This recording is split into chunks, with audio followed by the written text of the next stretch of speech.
Israel has carried out airstrikes on the Syrian capital of Damascus. It's the third day in a row that Tel Aviv has launched strikes in response to clashes in Syria's south.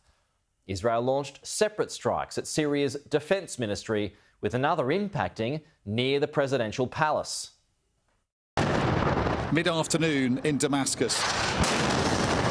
Its most famous square violated and bombarded by Israeli air power.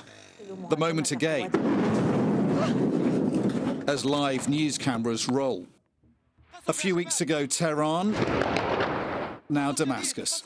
Months after liberation from decades of tyranny, Syrians now have this to worry about: Israeli airstrikes in the heart of their capital.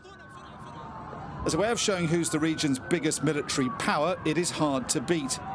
But the massive escalation is awkward for Israel's allies. President Trump has said Syria's new government should be given a chance. Now it's under attack, and his diplomats are struggling to keep up. These are historic, long-time rivalries between different groups in the south-west of Syria, Bedouins, the Druze community, and it led to an unfortunate situation and a misunderstanding, it looks like, between the Israeli side and the Syrian side. So we've been engaged with them all morning long and all night long with both sides, and we think we're on our way towards a real de-escalation.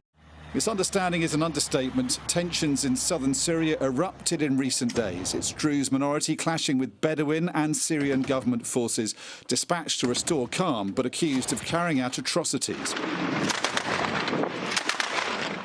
Israel's Prime Minister Benjamin Netanyahu insists his forces are acting to protect the Druze.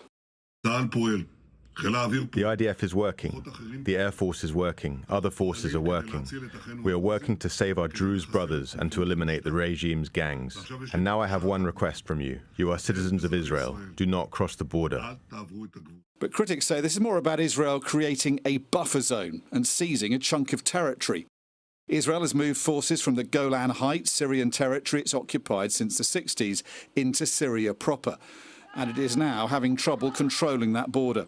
Druze are fleeing across from Syria, but also from Israel into Syria to help defend their own. I have especially a big family there, that they suffer a lot there.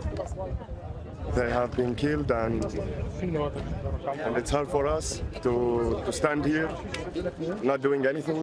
Since the fall of the Assad regime, southern Syria has been a powder keg of rivaling factions. It's now erupted into open conflict that in just the last few days has claimed hundreds of lives. If diplomacy fails to secure a ceasefire and Israel fails to control its border, there's the potential for this to become much worse.